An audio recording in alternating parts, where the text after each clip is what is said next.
Hello, my name is Laura Gill. I'm the founder and clinical director of the Attachment and Trauma Treatment Center for Healing.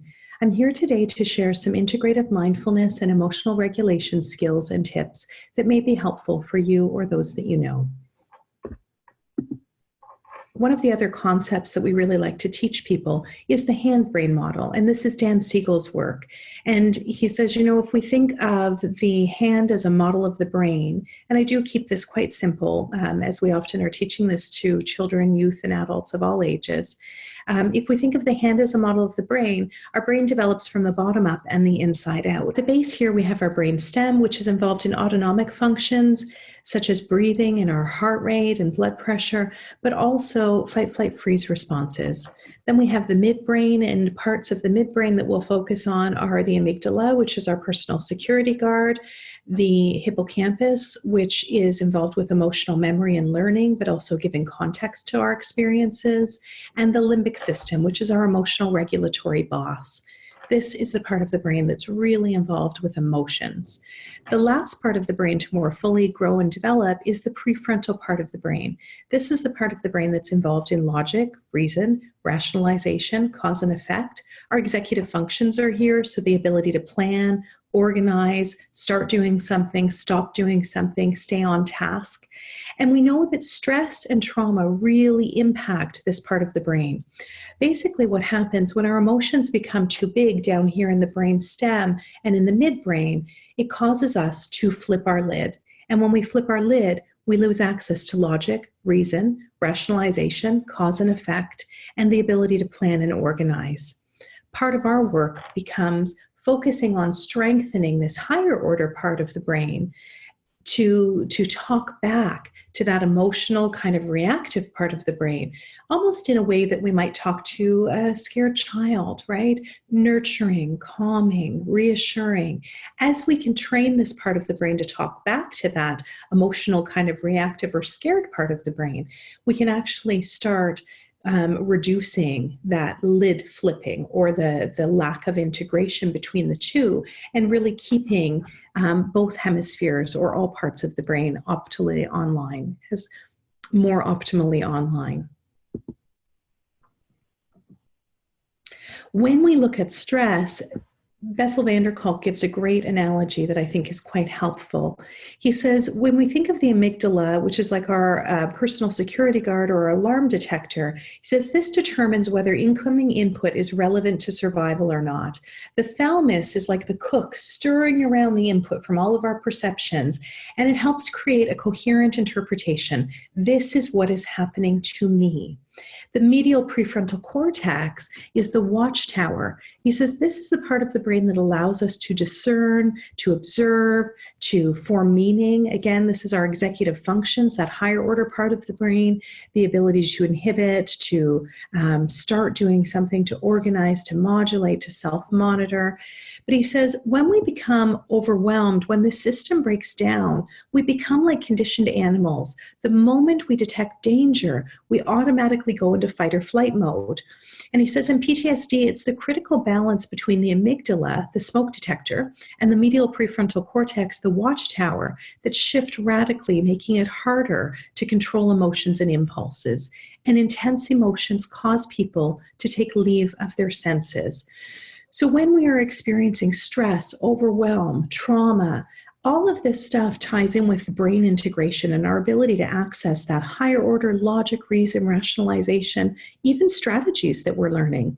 So he says what we need to do is achieve balance between the amygdala and the medial prefrontal cortex using bottom-up or top-down approaches. We at our center are often starting with the bottom-up approaches because if this higher order part of the brain is offline, quite often we need to start with the body, working from the bottom up to then regulate that higher order part of the brain and bring it back online. So for example, a bottom-up approach would be using the nervous system, our senses, the body, movement, sight, sound, smell, sensation of touch, art, play. All of those things are great for bottom-up regulation. Top-down have some really wonderful strategies. Mindfulness, meditation, self-reflection, cognitive reframing, All really important, but we want to make sure that we've got that part of the brain online first to then engage, in those strategies. So oftentimes we're starting bottom up and working to promote integration throughout the brain, body, and nervous system simultaneously. Our brain and nervous system are operating at an optimal level. We have integration throughout the brain, body, nervous system. We have integration vertically as well as horizontally. So top to bottom, bottom to top, as well as right to left. One of the strategies that many of our clients find helpful is called name it to tame it. The idea behind this is understanding that when we tap into that emotional felt state and are able to notice it and form meaning of it, it promotes integration and embodiment of that feeling. We look at this quite often through the lens of right-left hemisphere integration. So right hemisphere is primarily involved with sight, sounds, smells, sensations of touch, all of our senses, our emotional memory, emotional learning. It also is where trauma and stress are stored. Left hemisphere really likes to form meaning out of things, to form logic, reason, to make a story out of things. And trauma and stress really impact the ability for that left hemisphere to make sense out of things, because quite often it's overwhelmed. And if we go back to that hand brain model, we flipped that lid, so it's not accessible and available to us. We experience something overwhelming or stressful, sometimes even just pausing to notice it, right? Notice what it was that has happened. Name it. What is the emotion? I feel sadness arising. Right? Allow the sadness to be there. Quite often, whatever emotion is coming up has a perfectly good reason for being there. We often want to get rid of it or kind of shut it down or put it away, but really those feelings are there and they're meant to be there. There's a reason that they're there. So when we can allow it to be there, quite often those feelings will settle. It's like a tending to it, right? Or a validation that occurs. And then we can consider, what do we need when we're feeling this way? So when I'm feeling sad, do I need compassion? Do I need validation? Do I need comfort? And imagine offering yourself that. We can also reframe thoughts that are coming up, especially when they're fear-based thoughts, and consider, is it true? Is it real? Is it proportionate? Is it kind? And we can explore this a little bit further by looking at, where's the proof, right? Where's the proof to support this? Or where's the proof to support the opposite? And this can help us reframe, especially in times of high stress or fear.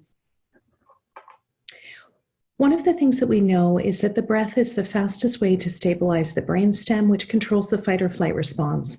Although we're all breathing all the time, we often don't pause to consciously breathe. Taking time to breathe down to our belly, also referred to as diaphragmatic breathing, is an incredibly fast and powerful way to shift our emotional affective state. One of the techniques that I really enjoy is the ocean breathing technique, and we use this to tap through intense emotions. All feelings are natural and part of the human experience. And part of the work that we do at our center is teaching people to feel their feelings in a safe, embodied manner, and learning how to be able to feel those feelings without overwhelming, without flooding, without needing to escape them. Ocean breathing can be a great technique for learning how to do so and helping us cope with intense emotions between sessions. The idea behind this, I like to pair a couple of different concepts. The ride the wave technique, which is a DBT-based skill. Ocean breathing comes from Comprehensive Resource Model by Lisa Schwartz. And Michelle Morgan has some great resources around arts-based DBT skills. And the idea behind it would just be fluidly breathing in and out to about the count of 5 with no pause in between, just that gentle pause that naturally occurs. I often will say, imagine your breath like waves rolling in and out, noticing the waves, noticing that at times they're bigger than others, and at times it's calmer than others, just like our feelings. Noticing the feelings like waves, allowing them to roll in, right, and roll out. And we're just fluidly breathing through whatever is coming up, tapping through those intense emotions, tapping through those feelings, allowing them to be there, but considering them just like waves, rolling in, rolling out, and constantly flowing and ebbing. Again, that notice it, name it, allow it, nurture it technique applies really well here. Let's pause to try this. So just a nice, slow, fluid breath in through the nose, out through the mouth.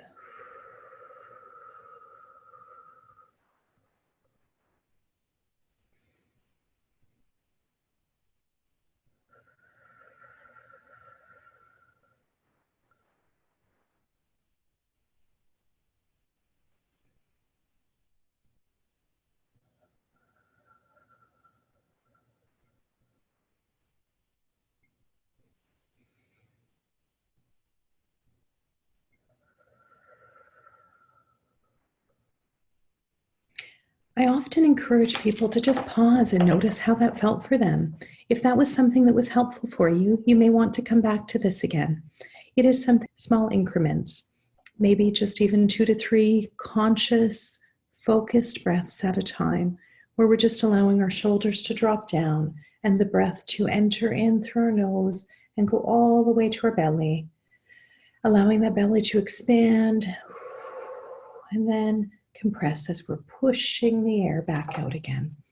I also often encourage people to explore their reactions with compassionate curiosity, just noticing whatever is there, allowing it to be there, and nurturing it or responding to it. Elisha Goldstein and other mindfulness practitioners often use a common technique of, naming what is there. I notice fear arising. Fear is part of the human experience, and may I experience peace in this moment.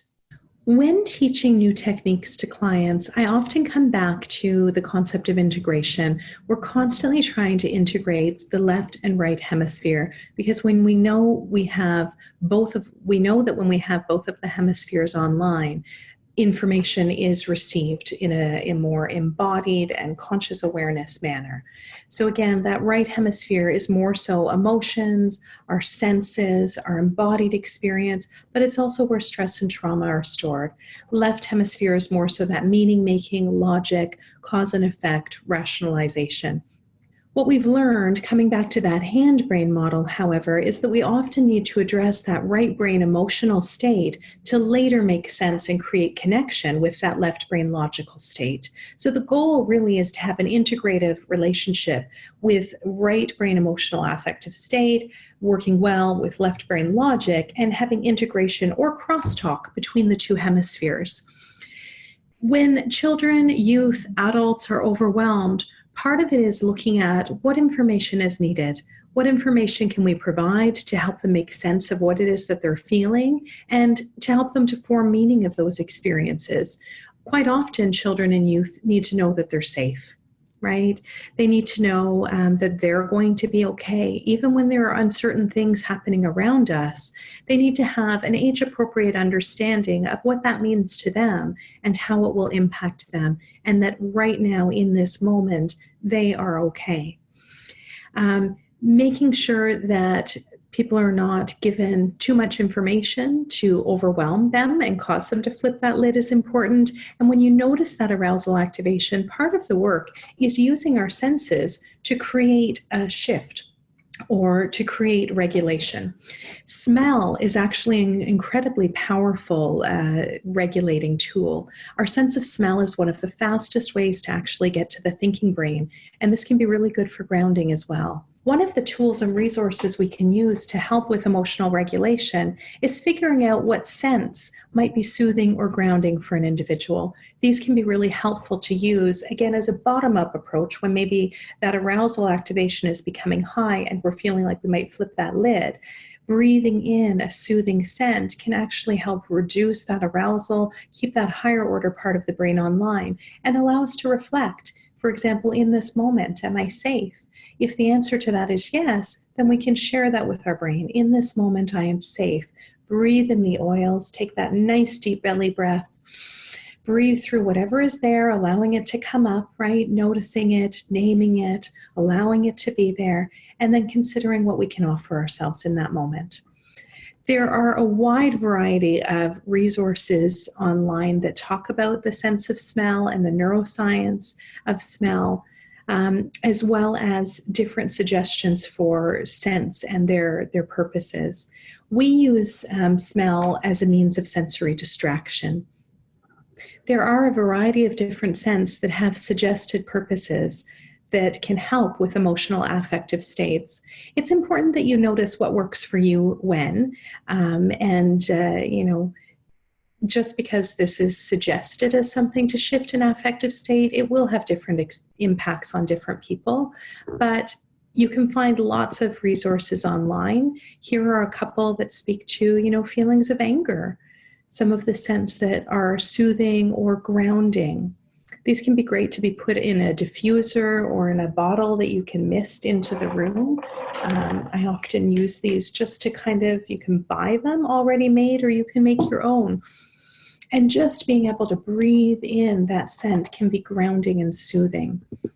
Anti-anxiety scents, again, may be really important and helpful for times of high stress.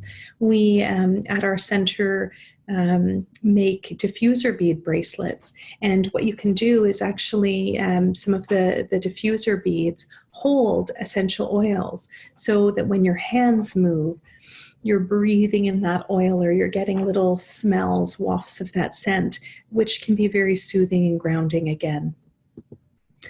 There are oils that promote a sense of confidence or that help with a sense of insecurity. Oftentimes, what we suggest is pairing up not only the scent, but again, trying to promote integration by using that higher order part of the brain and considering, what's the message I'm sending myself right now? What's the message I'd like to be sending myself right now? Is it helpful or is it hurtful? Is it moving me forward or is it keeping me stuck? All of those things are great reframing questions to ask our brain. There's stress reduction oils. I really enjoy, there's actually a set there's a set by doTERRA, which is an emotional aromatherapy kit, and it has a lot of great oils in there for stress reduction. They tend to be blends, whereas these listed here are single oils, but having these around you that you can use either in an oil format or even some of the woods like Palo Santo and sandalwood, you can actually get the wood itself and burn it almost like a sage to cleanse the area, to shift the smell in the area, to shift the energy in the area. And again, really grounding, helpful resources. For memory and concentration, there are scents that help to increase a sense of alertness. And again, you have to try them out and find what works well for you. Everyone has a bit of a different response and different preferences when it comes to our senses and what is comforting, soothing, enjoyable for us. Feelings of depression or sadness.